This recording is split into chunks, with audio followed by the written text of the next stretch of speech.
Nós hoje vamos tratar um pouquinho sobre a vida substituída, o projeto de Deus lá na eternidade passada.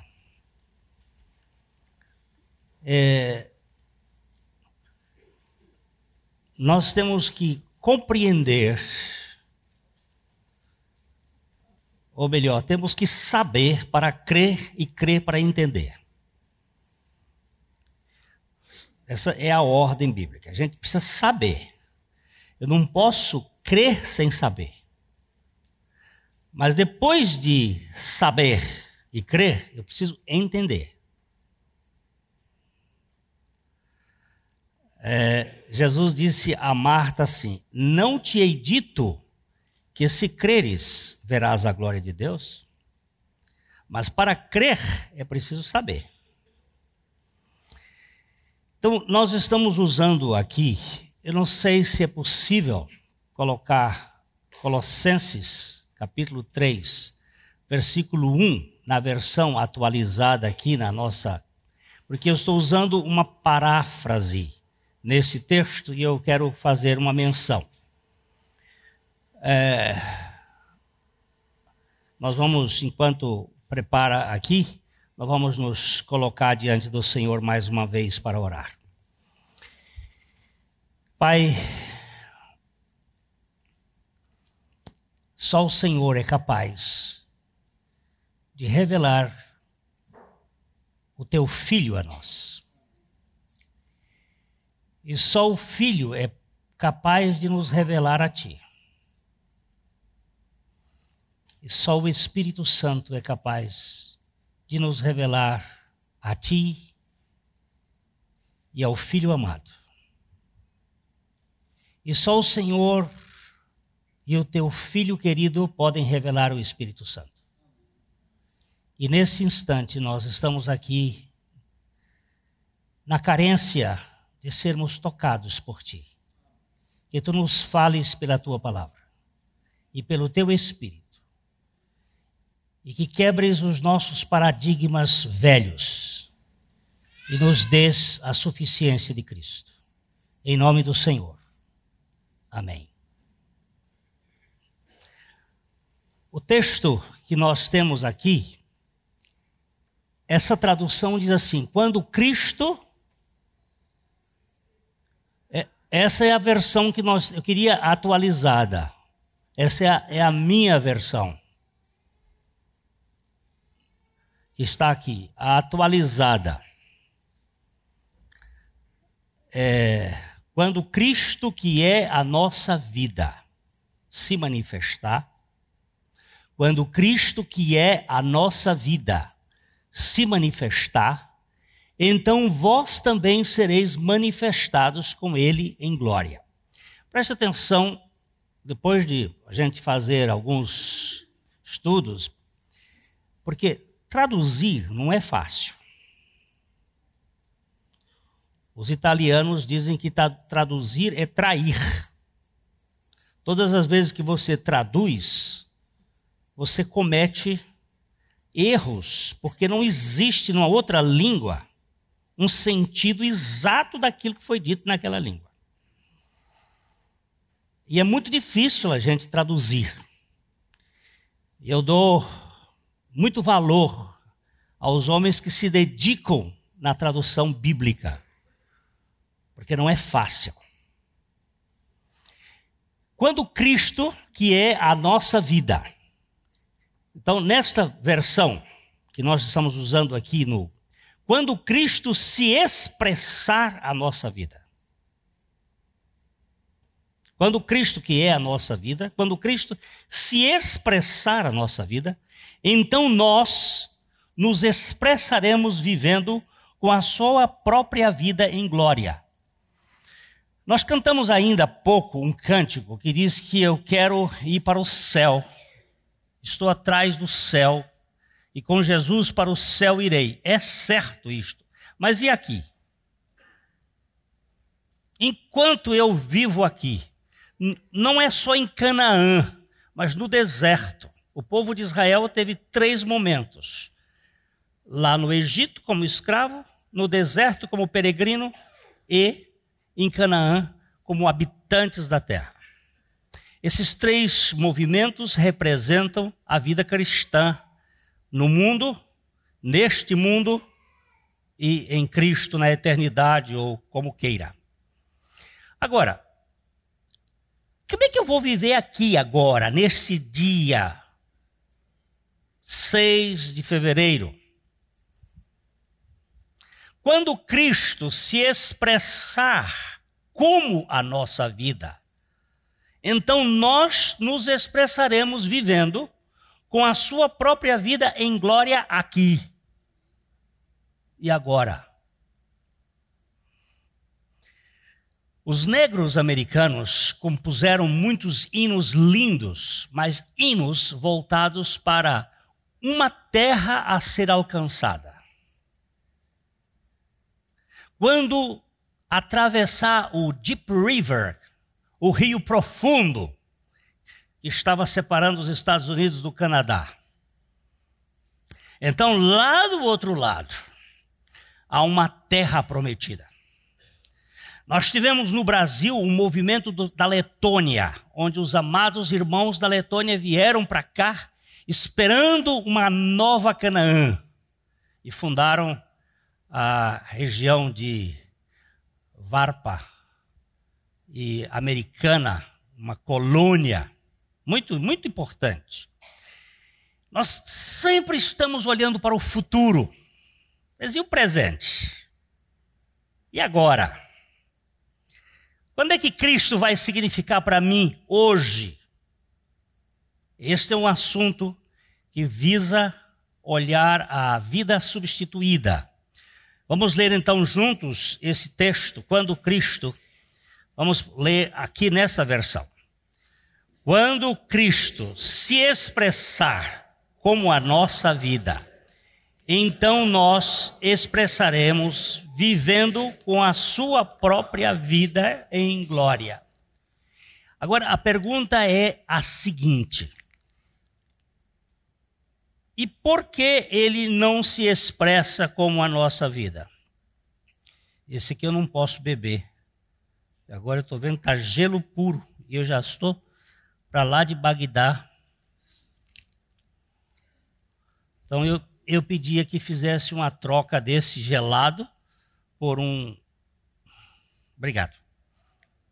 Um frappé. A questão que eu tenho que verificar agora é nesse tempo que eu estou vivendo. Então, como é que eu vou andar na vida cristã?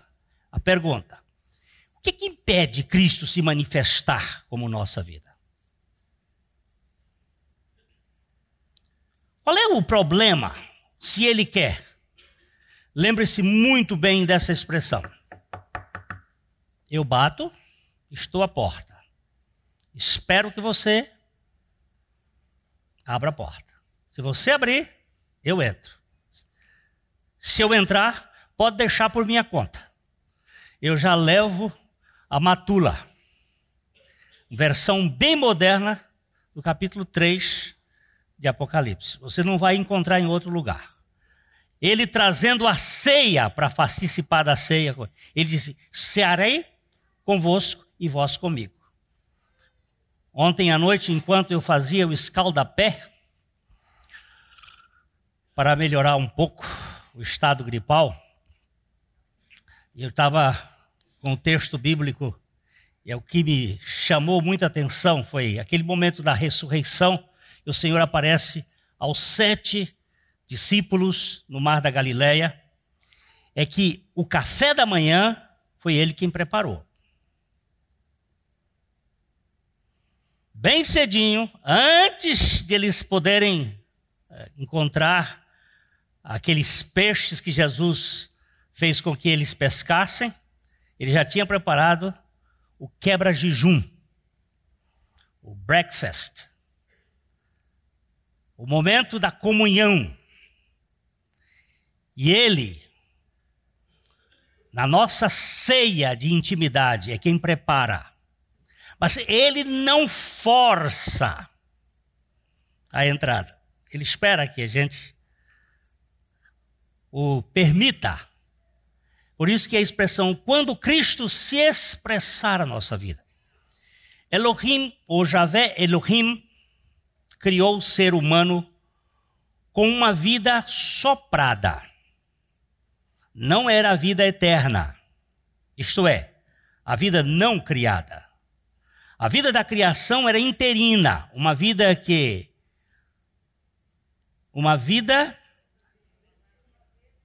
uma vez que a árvore que tipifica a vida imortal, a vida eterna de Deus, encontrava-se como uma escolha, a árvore da vida. Deus colocou 2 árvores no meio do jardim, não foi? Uma árvore no meio do jardim, a árvore da vida. Outra árvore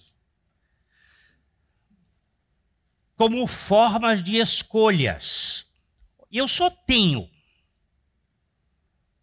capacidade de escolher se eu tiver opção. Se eu não tiver opção, eu não tenho capacidade de escolher. Então ele deu, Adão e Eva, eu acho que eu vou falar aqui, foram os únicos que tiveram livre-arbítrio na face da terra. E eles tinham que ter opções. E a vida eterna era uma árvore tipológica, significando a pessoa de Cristo. E eles só podiam comer esta árvore se eles estivessem sem pecado. Porque com o pecado, ele se tornaria um pecador eterno. Então, são as 2 árvores.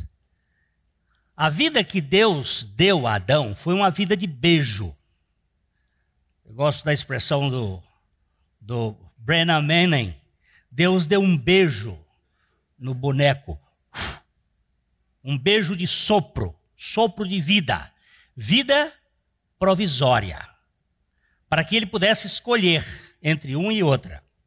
O plano da Trindade foi dar ao ser humano uma vida provisória que ele capacitasse a optar entre a morte e a vida eterna. Deus não criou um ser robótico e as 2 árvores eram alternativas preferenciais. Só um ser livre e moralmente responsável poderia decidir entre uma e outra. Adão e Eva foram os únicos portadores de livre-arbítrio. Eu sei que muita gente diz assim, mas eu tenho livre-arbítrio. Não tem. Você não nasceu com livre-arbítrio. Você e eu nascemos já determinados a pecar. Nós não temos o posso pecare e posso não pecare. Nós só temos o posso pecare. Não há possibilidade do homem não pecar. Ele só peca. Então, não tem livre-arbítrio. Mas quando eu creio em Cristo, eu não tenho livre-arbítrio? Não. Você foi convencido pelo Espírito Santo a crer. Você não creu porque você quisesse. Você creu porque ele lhe convenceu. Preste bem atenção no verbo convencer. Na língua portuguesa, ele tem uma força muito grande, que é vencer com. Ele se dá para poder nos conquistar.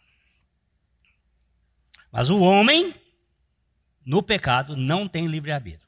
Porém, a nova criatura agora tem livre-arbítrio. Ela pode não pecar e pode pecar.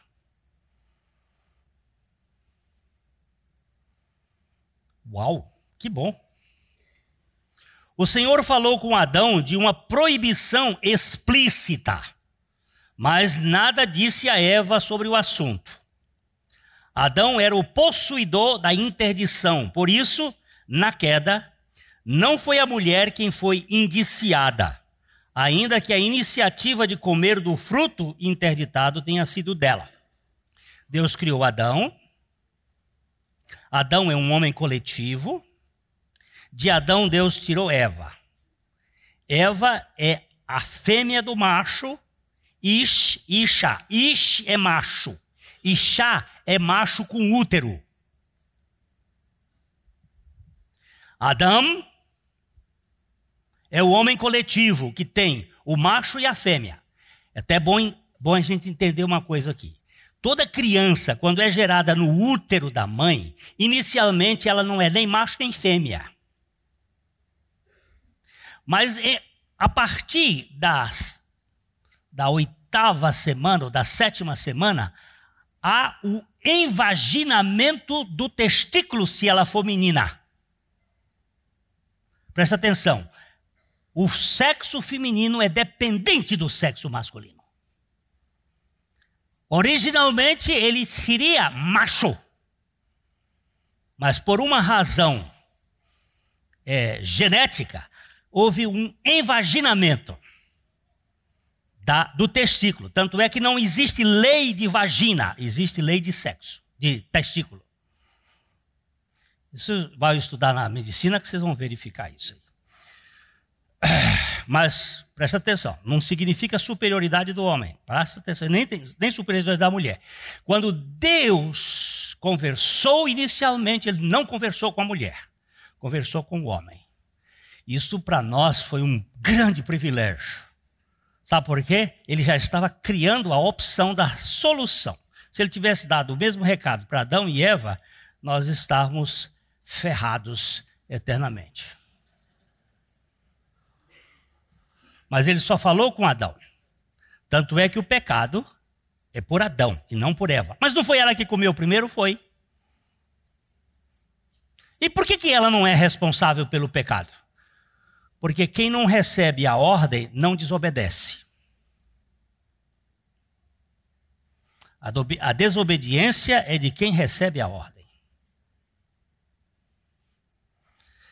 Não estamos dizendo que a mulher não tenha pecado, mas que a responsabilidade moral, em última análise, recaiu sobre quem recebeu a ordem.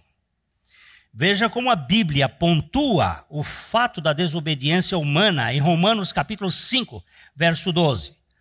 Portanto, assim como por um só homem entrou o pecado no mundo, e pelo pecado a morte, assim também a morte passou a todos os homens, porque todos pecaram. Preste atenção como a Bíblia diz, por um só homem.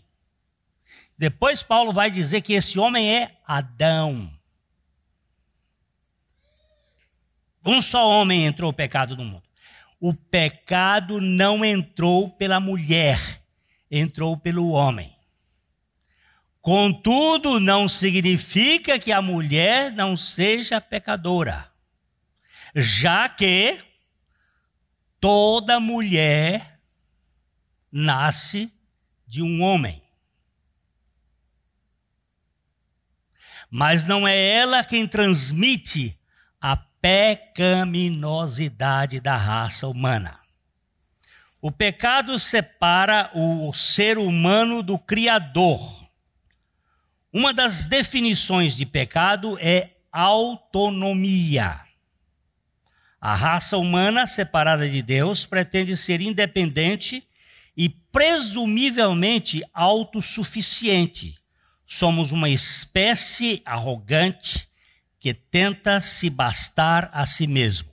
Eu queria chamar a atenção aqui porque nós temos um conceito de pecado muito mais jurídico, de desobediência, do que um pecado de autossuficiência. Matar é pecado desde que este matar seja um processo de desobediência. Mas se esse matar for por ordem de Deus, ele não é pecado. E nós temos na Bíblia um fato assim, que o rei Saul recebeu uma ordem de Deus para matar os amalequitas. Amaleque é neto de Esaú. Quando tem câncer num corpo, os médicos matam todas as células. Se ficar uma célula, pode voltar o câncer e ele se prolifera. Do mesmo modo que o tecido social ou o tecido físico acontece no tecido social, Amaleque é uma maldição na vida de Israel. Porque Saul não obedeceu à ordem de Deus de acabar com os amalequitas, eles permaneceram, e no tempo do rei Assuero, ou Xerxes, da Pérsia, estava lá uma amalequita chamada Amã, Agagita, da descendência de Agag, rei dos amalequitas, trazendo problema para eles. Eu vou dar só essa informação. Quando Jesus disse perdoar 10.000 talentos, ele estava usando a conta de Amã, que Amã tinha pego 10.000 talentos de prata para acabar com os judeus. E Jesus está dizendo assim, agora vocês vão ter que perdoar os amalequitas. Porque se você não perdoar, se eu não perdoar, nós vamos apodrecer. Vamos adoecer. Mas a coisa é grande, Glênio. É grande, mas o perdão é maior. E é financiado pelo Todo-Poderoso. Então, você e eu precisamos ser guardados desse problema.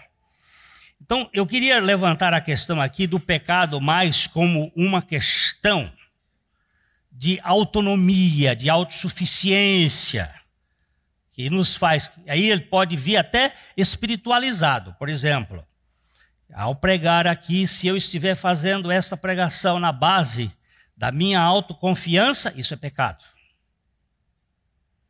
Se eu for cantar um hino na base da minha exposição pessoal, isso é pecado. Se eu fizer uma oração para demonstrar a minha grandeza ou minha importância, isso é pecado. Qualquer coisa que não seja por fé é pecado. E fé é dependência de Deus e a sua palavra. Adão e Eva fundaram a religião. Os aventais de folhas de figueira foram as primeiras camuflagens para tentar esconder a realidade da desnudação humana. Queremos nos apresentar dignos diante do Criador e confeccionamos uma variedade de modelos de grife que aos nossos olhos nos deixam bem vistos. Uma das coisas que Jesus chamou a atenção foi da hipocrisia. O que é a hipocrisia? É aquilo que é por fora bonito, mas por dentro é podre. Aquele mausoléu, aquele sepulcro caiado, por fora está bonito. Eu aqui no Brasil eu não gosto de visitar cemitério não, mas lá fora, nos Estados Unidos, eu acho bonito aqueles cemitérios. São tão gramadinhos, tão bonitos, né? De vez em quando dá uma chegadinha lá para ver os que viajaram primeiro e olhar que... Mas está bonitinho, mas por fora é bonitinho. Por dentro é osso, é podridão. Então, isto é o pecado principal de Adão. Ele botou uma folhinha e se escondeu no tecido da aparência. Eu tenho que dar uma para as pessoas de que eu sou melhor.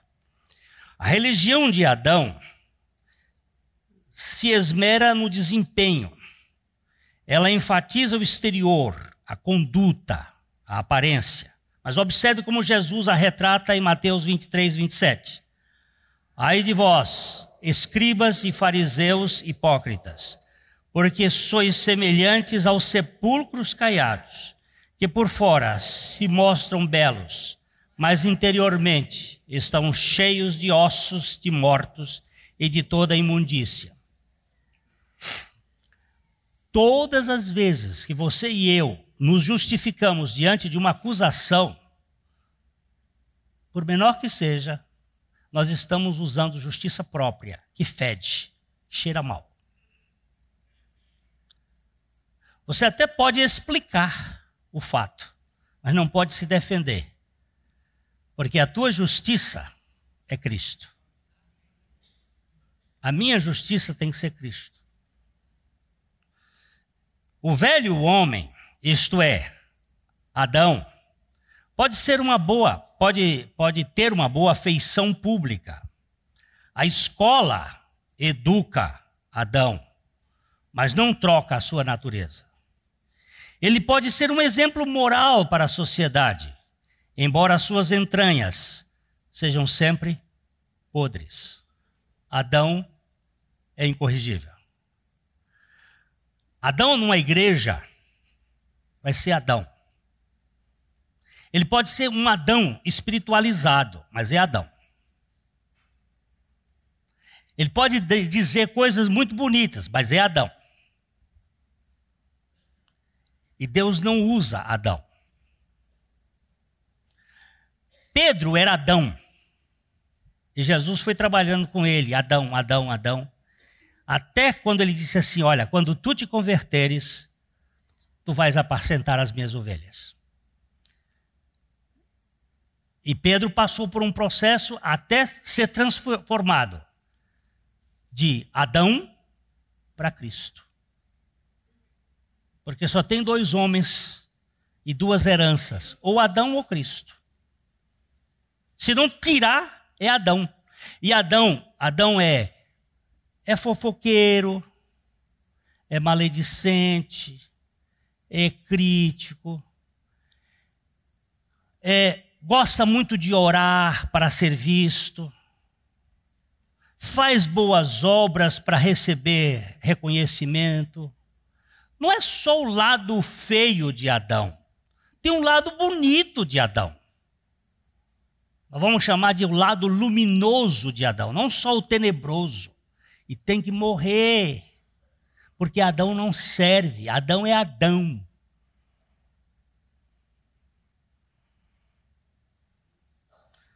Adão no púlpito é Adão. Adão como diácono é Adão. Adão como membro é Adão. Ele sempre será.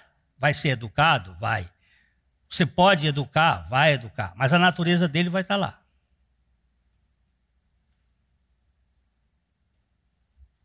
Na primeira vez que puder, ele... A etiqueta sofistica o procedimento nas reuniões. A diplomacia burila a conduta nos relacionamentos. A educação religiosa esculpe uma imagem sob medida, todavia o miolo encontra-se deteriorado. Há algo errado. A casca lisa da goiaba não bate com o bago bichado.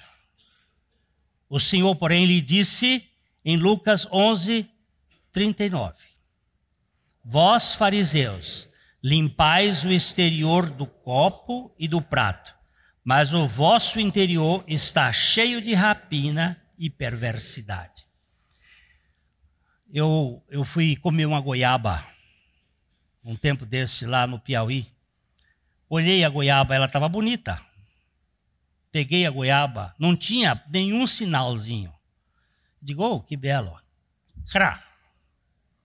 Quando eu dei a fisgada assim, diz que o pior de tudo é quando você só vê a metade do bicho, né? Mas estava lá. Como é que ele entrou ali? A casca estava lisa.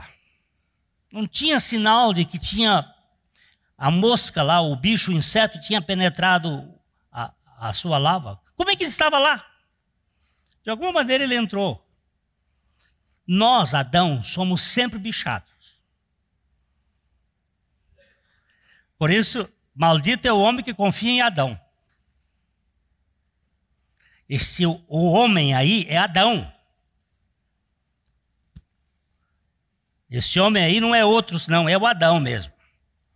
O plano de Deus visa a demissão do primeiro Adão, bem como a substituição pelo segundo homem. Aliás, para Deus, Adão tem que ser morto.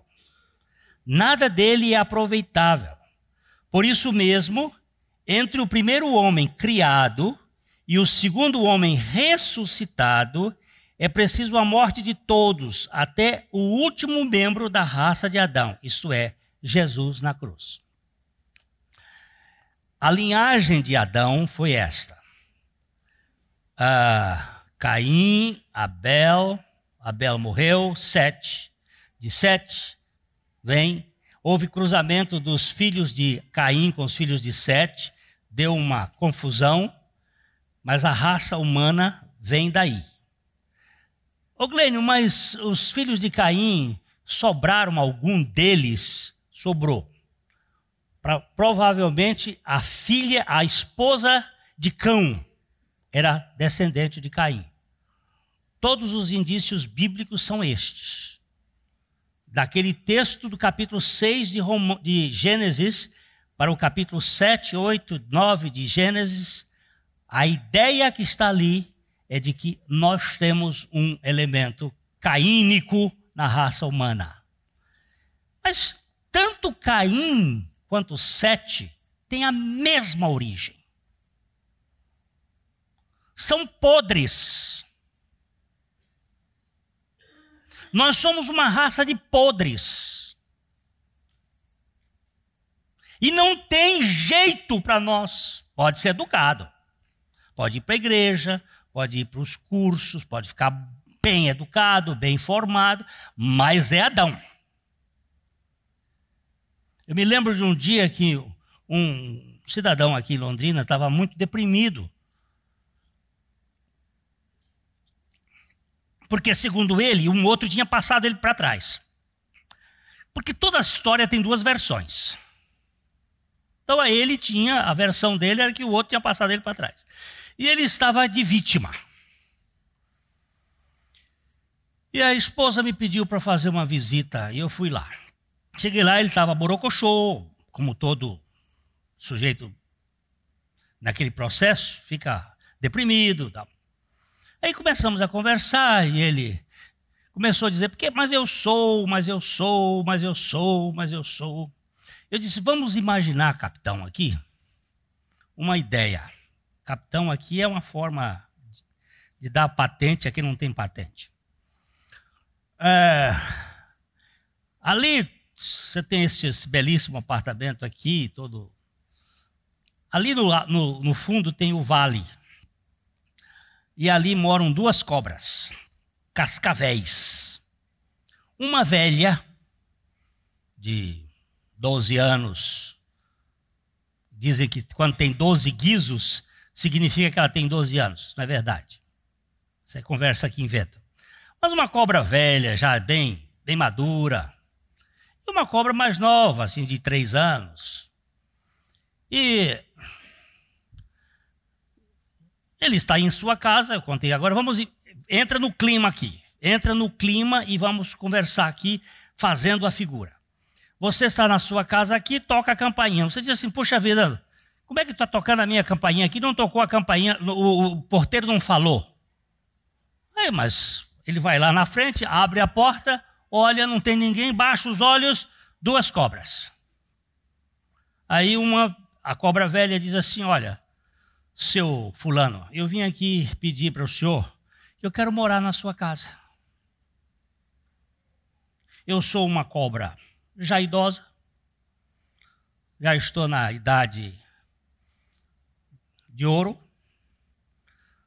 no tempo, na boa idade. Uma das coisas mais ridículas que inventaram essa história de boa idade para velho. Boa idade. É consolação de criança, melhor idade, né? Isso é consolação de criança quando machuca, diz assim, olha, não tem nada não. Mas imagina que ela chega ali e diga, eu sou uma cobra, nunca mordi uma pessoa, só como rato, nunca piquei uma pessoa.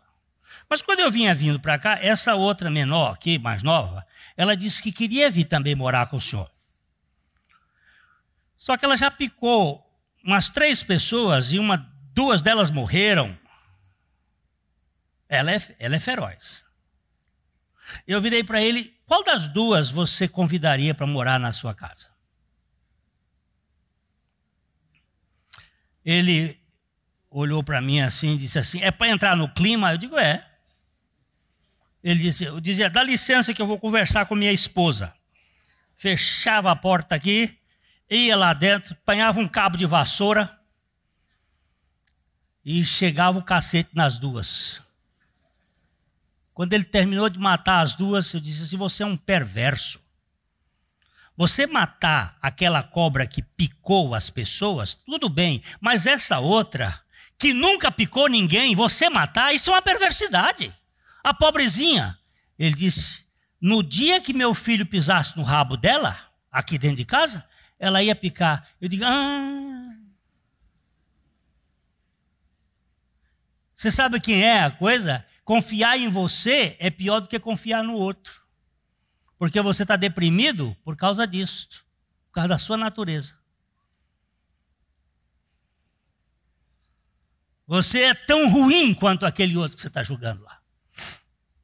Glênio, você está muito pesado. Eu digo, não, é isso aqui. Sou eu e você, na mesmo passo. Não escapa. Adão não presta. O verbo encarnado é a carta... Onde eu estou? O verbo encarnado é a carta magna na manga da Trindade para resolver o acidente histórico da queda prevista em razão da finitude e da vontade humana. É o mistério oculto antes dos tempos para solucionar a tragédia desde o início da história humana. Deixa eu só rapidinho dizer aqui. Quando Deus criou o homem, ele sabia que o homem ia pecar? Sabia. E por que ele criou? Porque ele quis.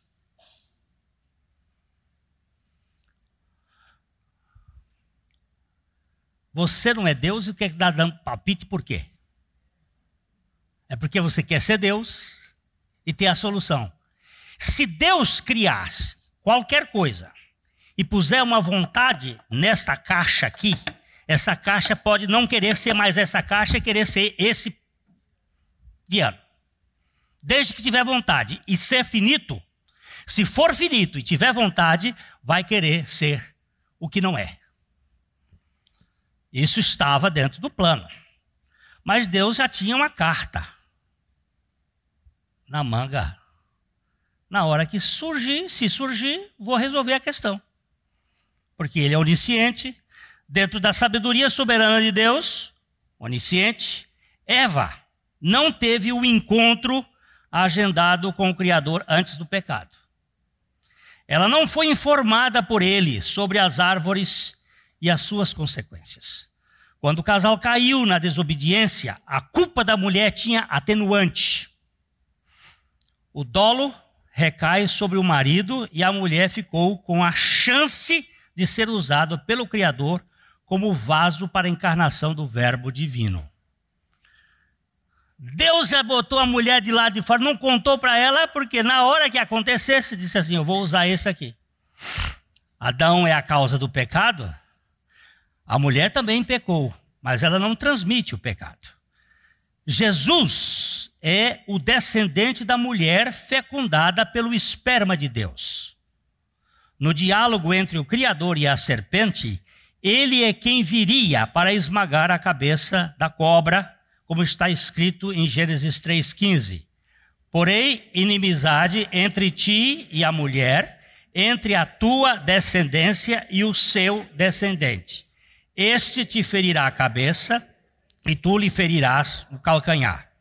Esse texto, você só fazendo uma análise sintática, resolve perfeitamente. Não precisa fazer nenhuma interpretação. Porém, inimizade entre ti e a mulher.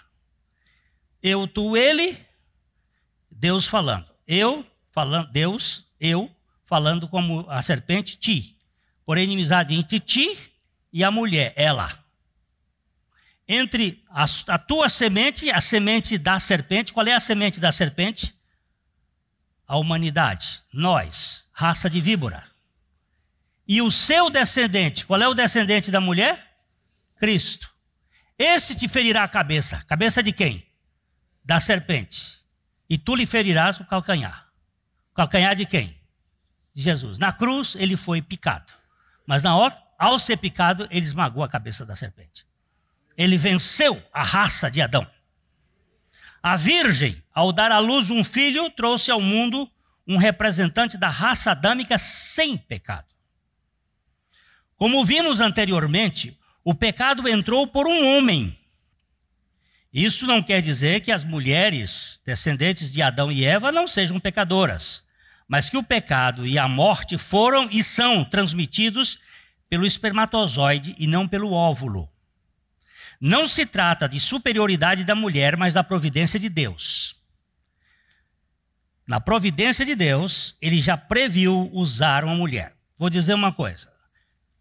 Só 3 pessoas nasceram sem pecado deste mundo. Foram gerados sem pecados nesse mundo. Ou foram colocados neste mundo sem pecado. Adão, Eva e Jesus Cristo. Maria não é sem pecado. Então vamos aqui. Maria não foi concebida sem pecado. Ela era filha de homem. Por um homem entrou o pecado no mundo. Nem era imaculada conceição, como querem alguns. Apenas não transmitia a pecaminosidade pelo seu óvulo, como qualquer outra mulher, inclusive as daqui. Vocês que estão sentadas aqui não transmitem pecado. Vocês são pecadoras, mas não são pecatrizes.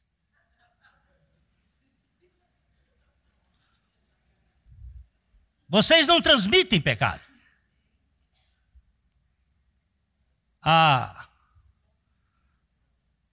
Aquela doença do sangue, hemofilia.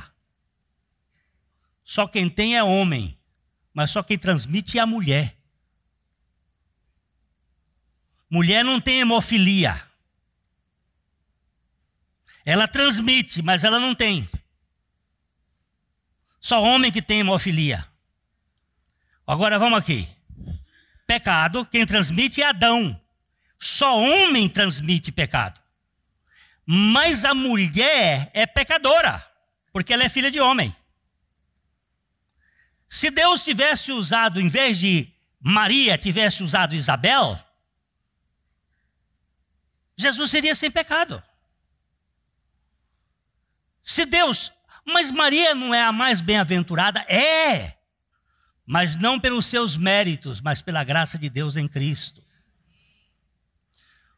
A sua singularidade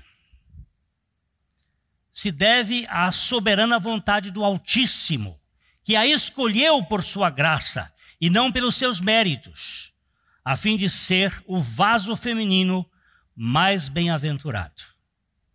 Foi graça de Deus. O descendente da mulher nasceu sem pecado, assim como Adão foi criado sem pecado. Ele viveu aqui sendo Deus em sua totalidade e ao mesmo tempo completamente homem, exceto no que tange ao pecado. Hebreus 4:15. Porque não temos sumo sacerdote que não possa compadecer-se das nossas fraquezas. Antes, foi ele tentado em todas as coisas, à nossa semelhança, mas sem pecado. Por que Jesus não tinha pecado? Porque ele não foi gerado de espermatozoide, de macho humano. Ele foi gerado pelo espermatozoide de Deus, o esperma de Deus, a palavra de Deus. Se você for examinar o sangue de Jesus, ele não tem 46 cromossomos. Ele só tem 24. 23 da mulher e 1 de Deus.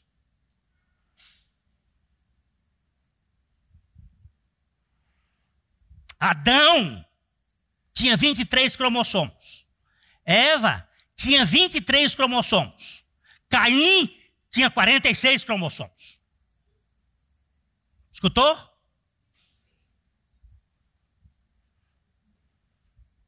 Abel tinha 46 cromossomos. Sete tinha 46 cromossomos. Jesus não tem 46 cromossomos, tem 24. Depois, se você quiser estudar e ver isso, está na internet. já descoberta de 1994. Aí discute se é verdade, se não é verdade, se não é verdade, mas para mim não tem problema. A Bíblia diz que ele não tem pecado, não tem pecado. Se ele tivesse 46 cromossomos, ele tinha pecado. Ele teria pecado, não tinha dúvida. Mas a mulher não é a transmissora do pecado. Porque a Bíblia diz que foi por um homem que entrou o pecado no mundo e pelo pecado entrou a morte, e a morte passou a todos os homens porque todos pecaram. Como Deus homem, Cristo Jesus, Deus Cristo, homem Jesus, Cristo Jesus, assumiu a nossa causa no Calvário. Ele se tornou o nosso sumo sacerdote, bem como o Cordeiro de Deus, que tira o pecado do mundo. Na cruz, em nosso lugar, ele nos atraiu no seu corpo e se tornou o último Adão. Presta atenção.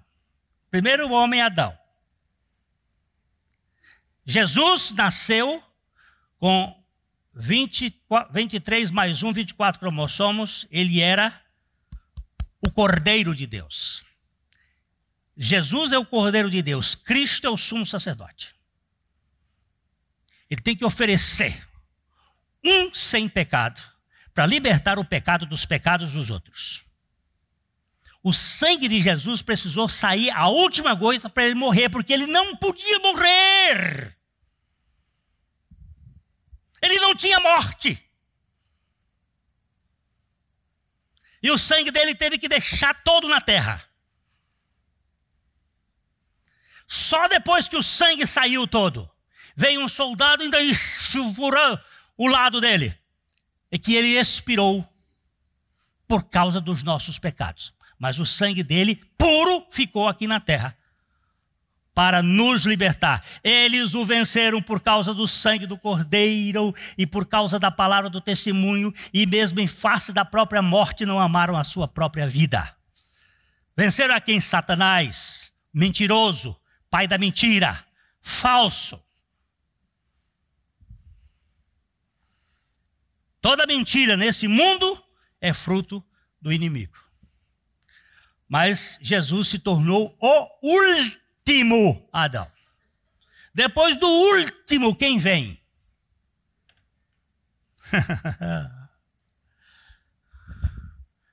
Na fila. Você chega e diz, esse é o último. Quem tem depois do último? Ninguém. É o último. Primeiro Adão, último Adão na cruz. Para Deus, a raça de Adão morreu na cruz. Aos olhos de Deus, Adão morreu na cruz. No reino espiritual, quando Jesus foi crucificado, ele era o último da fila dos descendentes de Adão. Veja 1 Coríntios capítulo 15, 45. Pois assim está escrito, o primeiro homem, Adão, foi feito alma vivente. O último Adão, porém, é espírito vivificante. Último Adão. Cuidado, não existe segundo Adão. Só na teologia, os teólogos dizem que existe segundo Adão.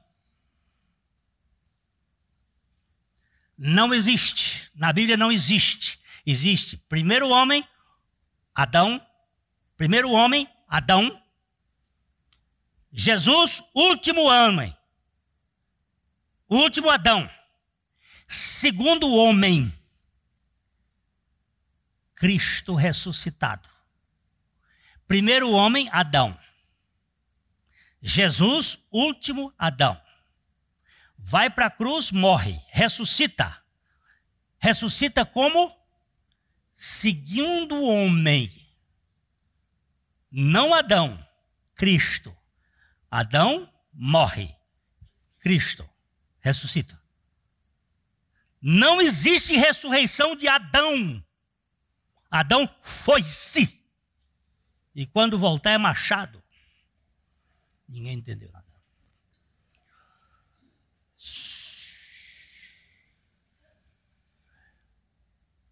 Jesus se encarnou sem pecado.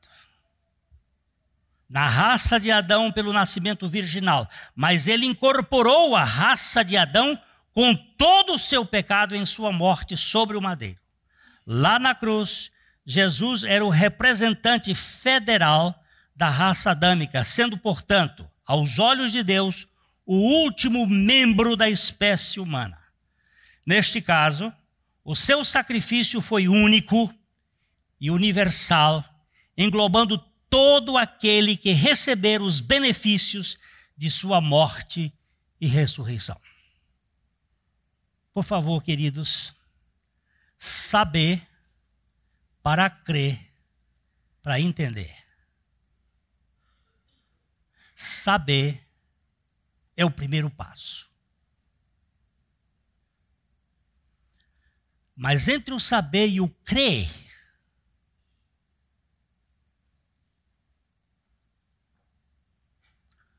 há uma luta. Porque eu quero entender antes de crer.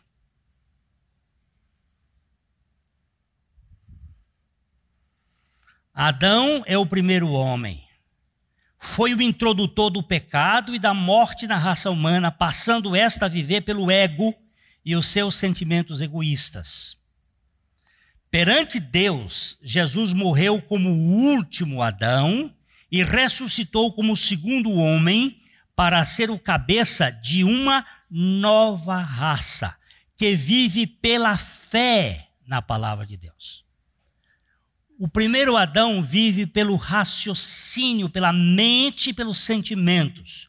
O segundo homem vive pela fé na palavra de Deus. Os descendentes que vivem, o justo viverá pela fé. O entendimento no campo espiritual é pela fé. Quando você crê, você entende. Não te hei dito que se creres, verás a glória de Deus? O Messias se encarnou no homem histórico, Jesus de Nazaré, que morreu compartilhando com a humanidade a morte para o pecado. Jesus, ressuscitado dentre os mortos, concede a vida eterna a todos. Depois, não Jesus. Depois, ressuscitado dentre os mortos, concede a vida eterna a todos os que nele crerem. A obra planejada pela Trindade é de substituição de vida. Desde que Adão se tornou a matriz do pecado não é Eva, é Adão. O plano da redenção já estava projetado no sentido de substituir o primeiro homem pelo segundo. Você vai sair e vai entrar o outro. Você vê que no governo brasileiro saiu um, entrou o outro, mas ficou a mesma coisa. Porque não saiu. Tiraram Adão, puseram Eva.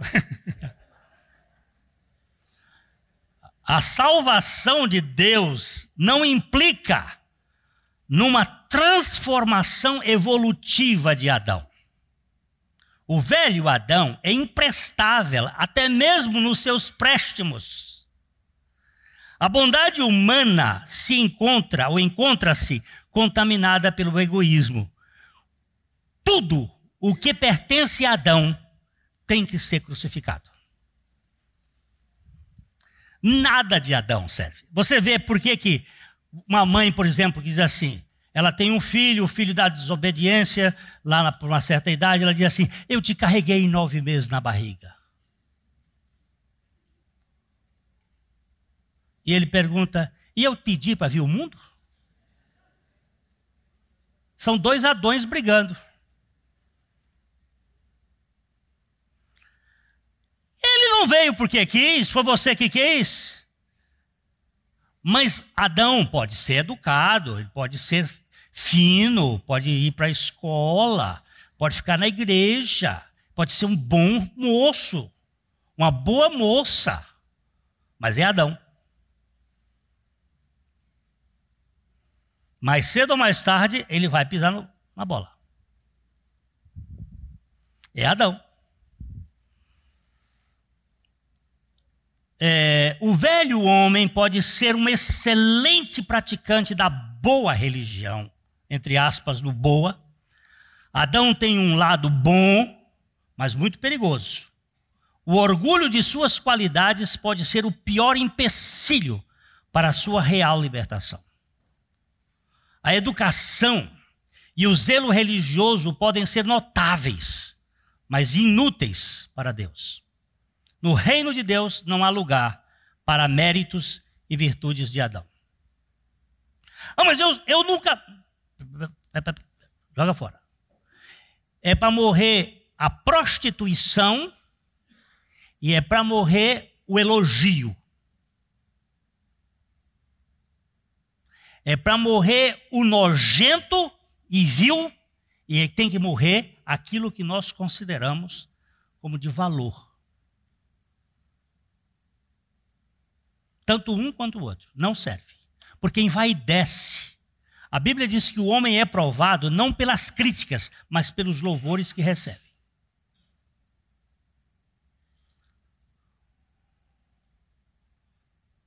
Eu tenho que morrer. Para Glênio, tanto o meu lado sórdido, como o meu lado virtuoso.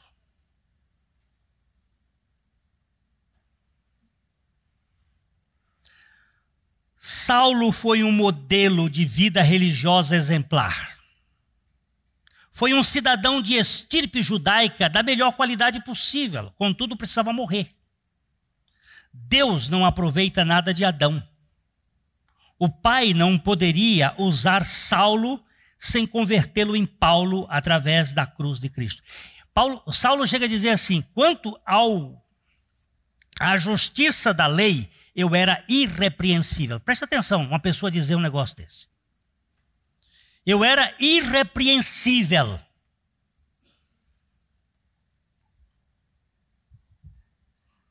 Deus não quer a sua irrepreensibilidade. Eu quero a irrepreensibilidade do meu filho em você. Eu tenho que trocar, porque você vai se orgulhar desta irrepreensibilidade. E esse orgulho é pecaminoso. Eu estava comentando com minha esposa ontem sobre algumas pessoas que têm passado por quedas significativas, dando glória a Deus por estas quedas, porque as quedas tiram a máscara. E aí nós podemos correr para o colo daquele que pode nos libertar. Quando a gente... Mas eu nunca transgredi um só dos teus mandamentos. Era aquele impoluto, filho mais velho, nunca transgredi um só dos teus mandamentos, mas não participa da festa. Está do lado de fora, com arrogância. Eu tenho que ser desconstruído. Tanto no meu lado nojento, podre, como no meu lado virtuoso, elegante, nobre. Precisa morrer porque não serve. Se um me deprime, o outro me envaidece. E eu preciso ser livre disso. Para viver assim, ó. Como é que você é, Glênio? Aceito. Opa, o que significa isso? Eu sou amado do meu pai. Eu sou um aceito que ele veio buscar e tira o resto, porque quem foi aceito não paga a conta. A conta já foi paga, meu povo. A festa foi preparada para que todos tomassem. Aquele cara chegou lá com a roupa, o casamento das bodas. Aí, como é que você entrou aqui, cara? Com sua própria justiça? Bota para fora. Lógico que aquilo é toda uma linguagem bíblica, mostrando as bodas e os convidados que ele chamou, vai lá e chama. E tinha que dar a roupa na entrada. Hoje em dia, você imaginou eu casar uma filha e dar a roupa para todos os visitantes, todos os convidados? Mas naquele tempo era assim. O rei não deixava entrar você com a roupa que você vinha. As pessoas vinham de fora. Então eles vestiam a roupa própria para festa, roupa de festa. Mas um resolveu entrar com a sua própria roupa. Não, aqui na minha festa não. A minha festa é com a roupa que eu dou. é com a justiça do meu filho e não com a sua. A sua é suja, a sua é sórdida. Você vai descer dizendo assim, eu sou o único que estou aqui que tenho roupa própria. É um perigo para mim. Quando Paulo disse em Gálatas 2, 19 e 20, porque eu, mediante a própria lei, morri para a lei, a fim de viver para Deus, estou crucificado com Cristo, logo, já não sou eu quem vive, mas Cristo quem vive em mim. E esse viver que agora tenho na carne, vivo pela fé no Filho de Deus que me amou e a si mesmo se entregou por mim. Ele disse isso porque Saulo havia morrido, havendo uma substituição de vida. Havia outra pessoa no lugar dele. Não mais Saulo, mas Cristo nele. Cuidado com o barulho do despertador. Nós podemos nos acostumar com ele e depois não fazer mais sentido. Eu me lembro de uma pessoa que me contou uma história que ele primeiro tinha um despertador que despertava a hora que ele precisava se levantar. Mas aí ele dizia, vou ficar mais 5 minutos. Mais 5 minutos dormia. E aí quando acordava estava em cima. Aí botou outro despertador 5 minutos depois. Então, despertava às 6, agora às 6:05. 6 e 6:05. Aí ele acordava às 6:05 outra vez, aí dizia assim, mas eu podia ficar mais um pouquinho. E ele estava com 3 despertadores, às 6:10. Então, despertava às 6, às 6:05 e às 6:10. Cuidado que o barulho do despertador depois chega um dia que não faz mais efeito. E ele perdeu um dia, a hora de chegar no trabalho. Quando ele acordou, em vez de ser 6, eram 8. E quando ele chegou lá, ele disse, eu recebi uma repreensão do meu chefe, que nunca mais eu precisei de despertador.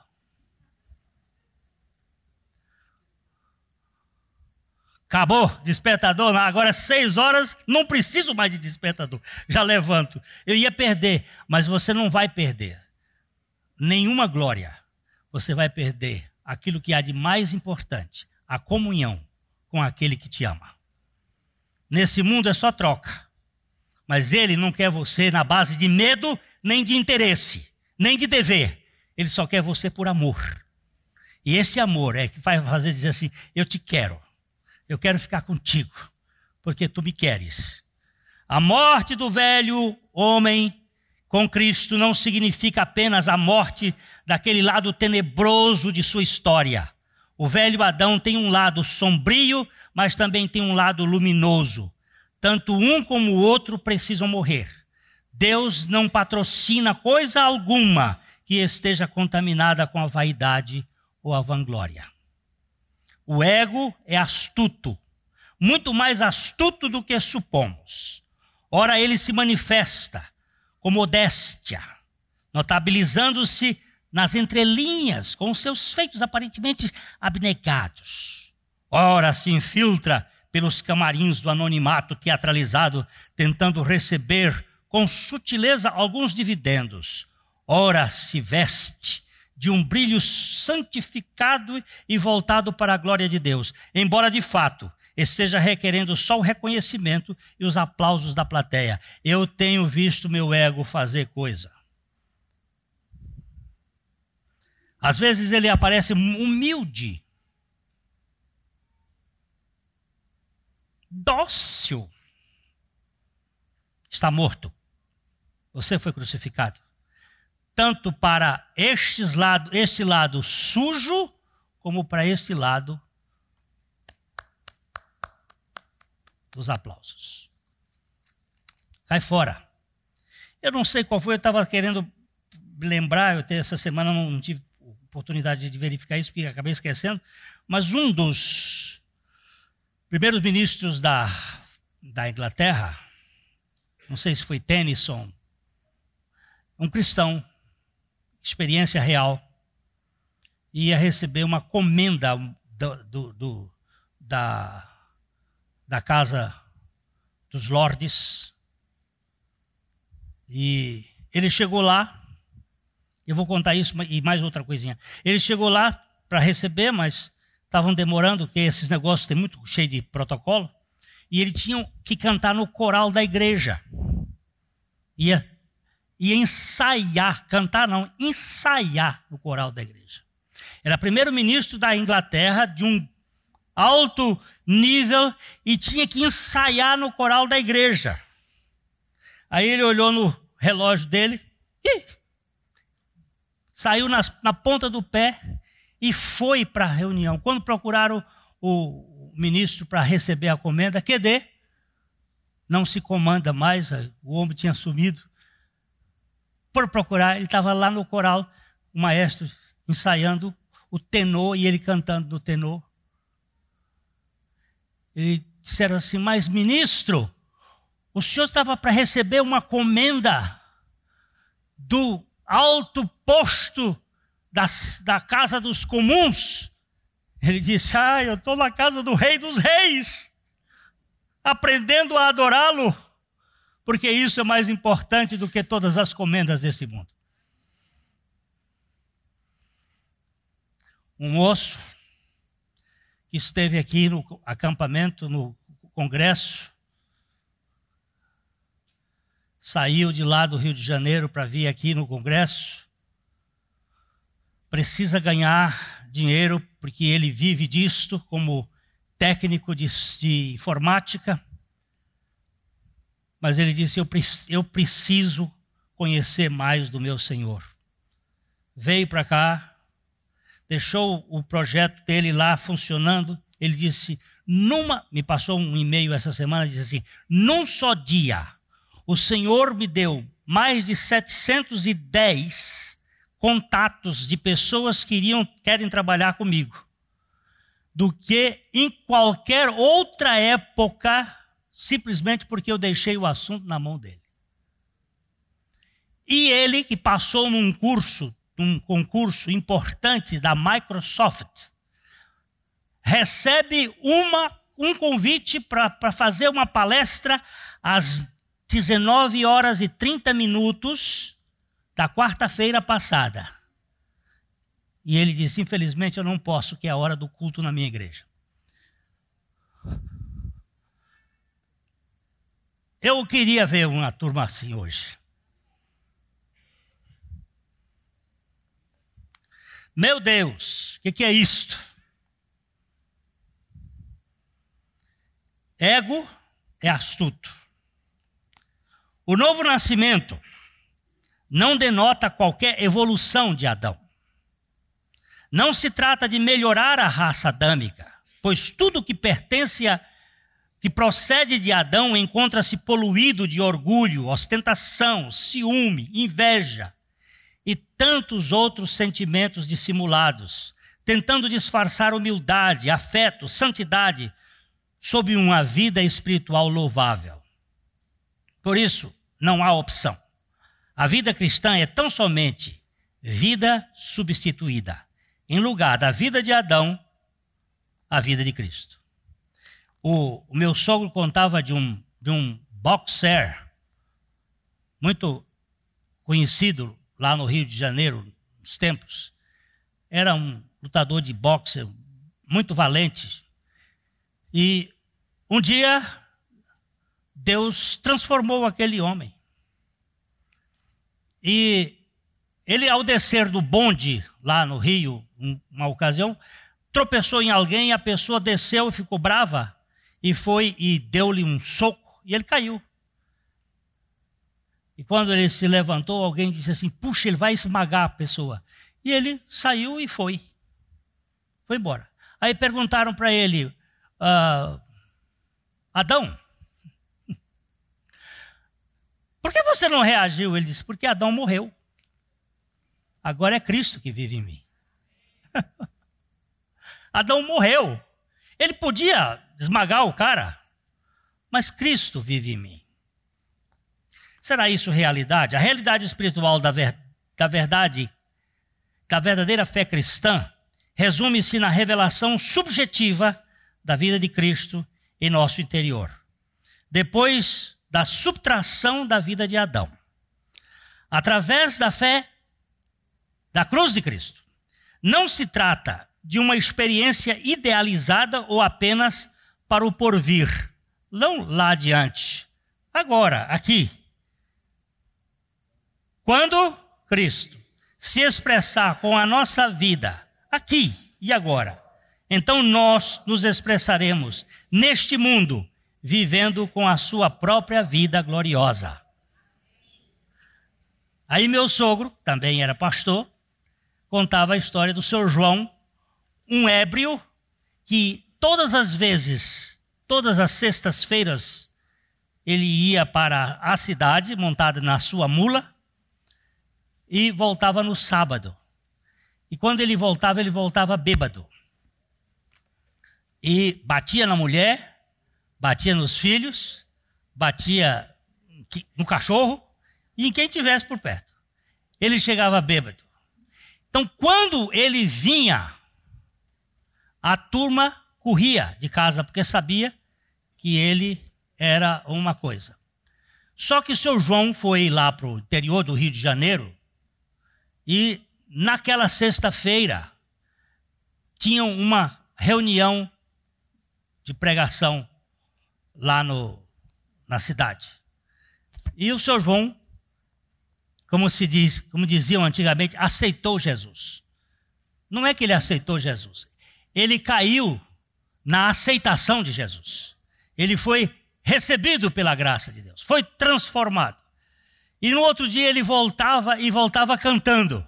Aí quando ele vinha cantando, a turma saiu correndo, e ele via os filhos correndo, porque já sabia que estava bêbado, não é? E ele vinha correndo, os filhos correndo, e ele dizia assim: não, gente, não corre mais não, que o velho João morreu. O velho João morreu. Aí que correram mais. Aí que eles corriam mais. Não, gente, não corram mais. O velho João morreu. O velho Adão morreu na cruz com Cristo. Cristo é a nossa vida. Por favor, eu não sei se eu posso dizer melhor do que eu disse hoje, mas eu quero dizer para você, o Espírito Santo é quem convence. O velho João morreu. O velho Glênio morreu. O velho Valdir morreu, o velho Mantovani morreu, o velho Dagoberto morreu, o velho morreu, a velha morreu. Cristo é nossa vida. Porque isto é verdade, não verdade de entendimento, mas verdade de fé na palavra de Deus. Nós vamos lembrar que quando Jesus morreu, nós também morremos. Quando Jesus ressuscitou, ele nos fez viver com a vida dele. Adão ficou morto. Adão não ressuscitou. Quem ressuscitou foi Cristo. Cristo vive em mim. Cristo vive em mim. Cristo vive em mim. Glênio, mas eu não sinto. Não é para você sentir, meu irmão. Por favor, se você sentir alguma coisa está errada, está no campo do psique, não do espírito. Mas, Glênio, eu não entendo. Não vai entender, creia. Creia. Deixa que o resto por conta de quem sabe fazer as coisas.